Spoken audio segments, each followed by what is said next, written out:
Hello বন্ধুরা, তোমাদের প্রিয় চ্যানেলে তোমাদের সকলকে স্বাগত জানাই। আশা করি তোমরা সকলে ভালো আছো। আজকে ক্লাস 12-এর একটি আন্তর্জাতিক কবিতা পড়তে জানে এমন এক মজুরের প্রশ্ন, সেখান থেকে কিছু গুরুত্বপূর্ণ প্রশ্নোত্তর নিয়ে হাজির হয়েছি। তো চলো ভিডিওটা শুরু করছি। ভিডিওটি শুরু করার আগে তোমাদের কাছে ছোট্ট একটা রিকোয়েস্ট, যদি তোমরা প্রথমবার এই চ্যানেলে এসে থাকো তাহলে অবশ্যই চ্যানেলটিকে সাবস্ক্রাইব করে পাশের বেল আইকনটি প্রেস করো, যাতে করে তোমাদের কোনো ভিডিও মিস না হয়। এবং ইতিমধ্যে যদি সাবস্ক্রাইব করে রেখেছো তাহলে তোমাদের অসংখ্য ধন্যবাদ। আলেকজান্ডার জয় করেছিলেন। আলেকজান্ডার কি জয় করেছিলেন? কোন দেশ জয় করেছিলেন? এটা উত্তর হয়ে যাবে ভারত।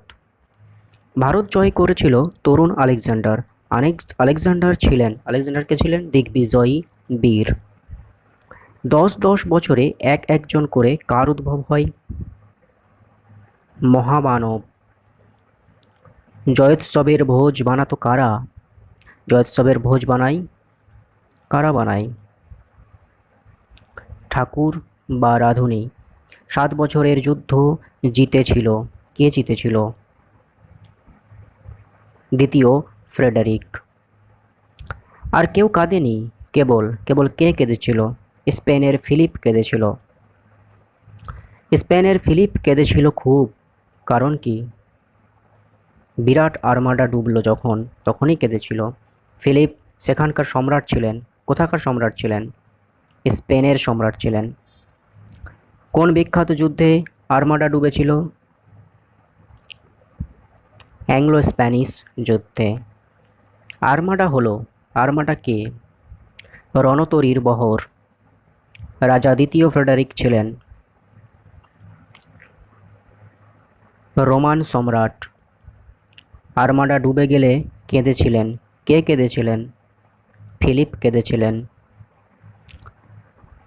এই কবিতায় কোন আর্মাডার কথা বলা হয়েছে? স্প্যানিশ আর্মাডার কথা বলা হয়েছে। গলদের নিপাত করেছিল সিজার। গলদের নিপাত করার সময় সিজারের সঙ্গে আর কেউ না থাকলেও অন্তত পাশে কে ছিল? রাঁধুনি। গলদের নিপাত করেছিল সিজার। গল বলা হয় কাকে? রোমের আদিবাসীদের। গদের নিপাত করেছিল কে? সিজার। একলাই নাকি? এখানে যার কথা বলা হয়েছে তিনি হলেন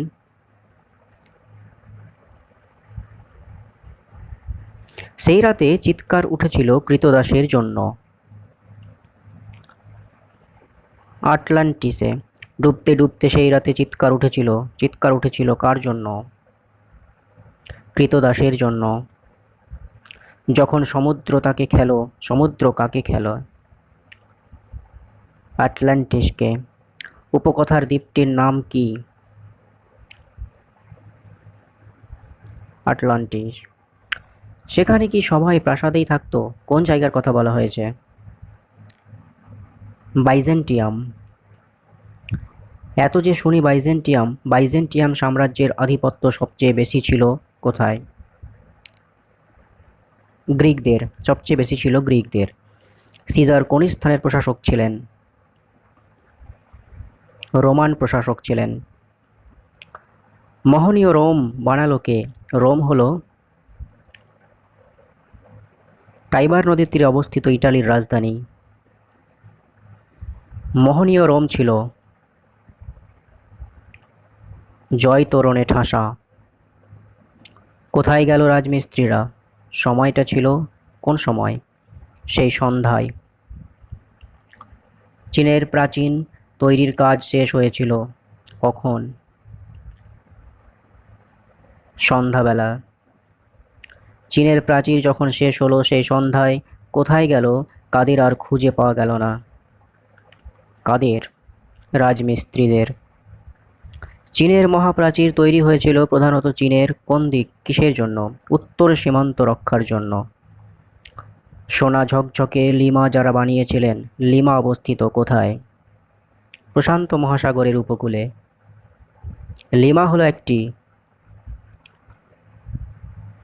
শহর। লিমা হলো কোথাকার রাজধানী? পেরুর রাজধানী। ব্যাবিলনের শূন্য উদ্যানকে কি বলা হতো? ঝুলন্ত বাগান। ব্যাবিলন বিখ্যাত ছিল যে কারণে, কোন কারণে বিখ্যাত ছিল? শূন্য উদ্যান। ব্যাবিলন শব্দের অর্থ কী? ঈশ্বরের দ্বার। এতবার খুঁড়ো হলো কি? ব্যাবিলন। ব্যাবিলন সভ্যতা হলো আসলে প্রাচীনকালের একটি কি কোন সভ্যতা? মেসোপটেমিয়া সভ্যতা।